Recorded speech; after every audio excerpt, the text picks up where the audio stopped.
Jazz and Jive. In the Scarloey sheds was a small radio. Each day, the engines would take a turn choosing a song they enjoyed listening to. Duncan found the idea rather silly. "It's pointless if you ask me." "Well, no one was asking," Sando retorted. "Now stop complaining and let me listen to my blues." Duncan was very cross.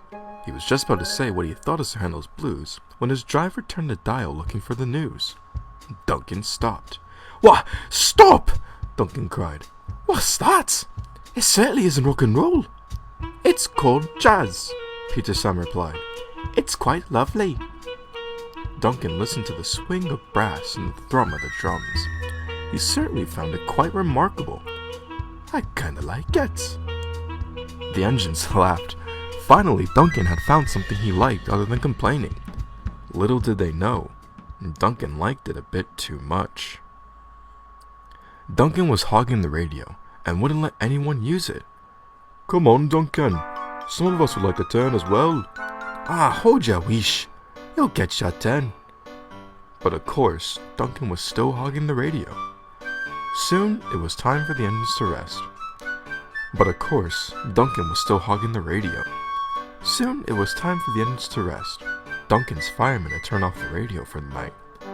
"Hey, I wasn't finished," he complained. "You've hogged that radio all to yourself for the entire day, Duncan. Just wait until tomorrow." His driver left, leaving a rather grumpy Duncan behind. That night, he couldn't wait too much longer to hear his jazz. Next morning, all the engines were getting ready for the day's work. As Peter Sam was listening to some pop music, Duncan was being impatient. "Are you done yet?" he asked. "No, Duncan. It's only been 10 minutes. "Ah, yes, but wouldn't you care for some jazz?" "No, we don't. We've heard it enough since yesterday. There's other types of music to listen to, you know," said Sir Handel. "Like piano music," jumped in Scarloey.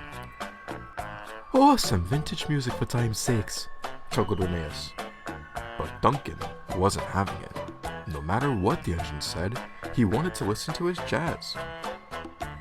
So when all the engines went to work, Duncan decided to play a little trick. He moved slowly forward, and then... "Ah, ouch! Stop! Stop! I've got a pain in my valves!" Quickly, his driver shut off steam, and his driver and fireman examined him.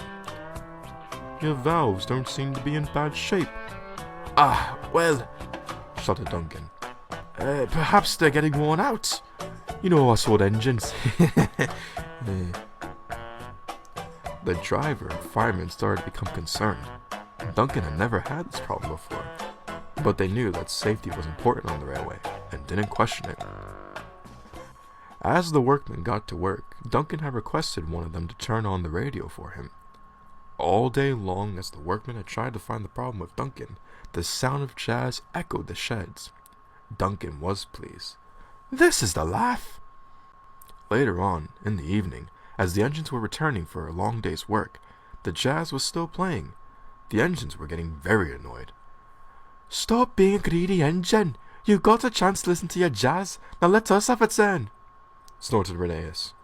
"We've worked just as hard as you. Besides, you stayed in the sheds all day.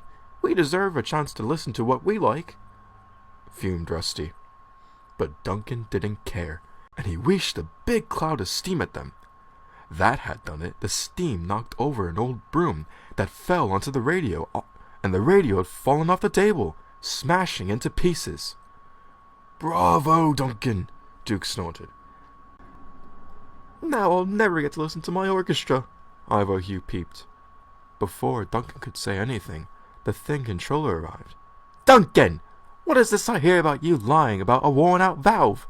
The workmen told me they examined them, and none of them seemed to be worn out or broken." Then the Thing Controller saw the broken radio. "Good heavens! The radio! What happened to it?" "It was Duncan, sir.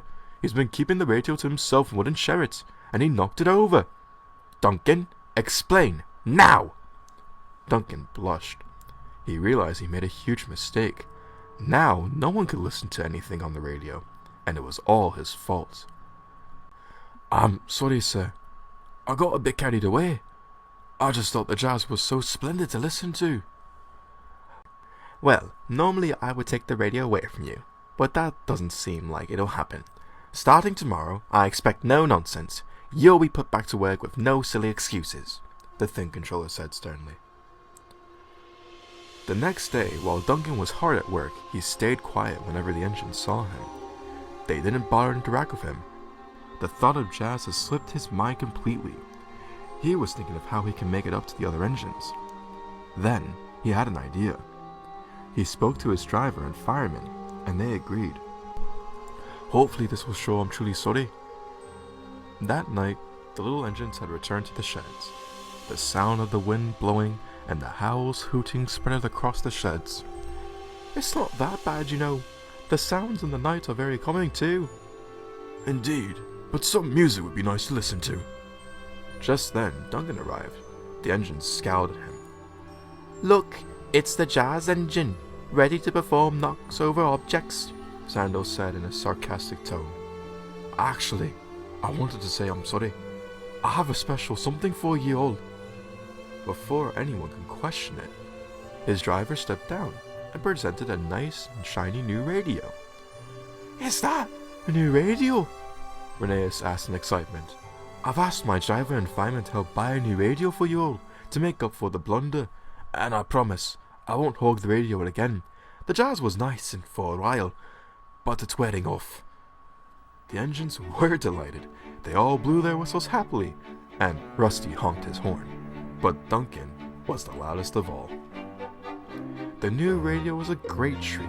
The engines offered to let Duncan have a turn, but in the end, Duncan didn't mind.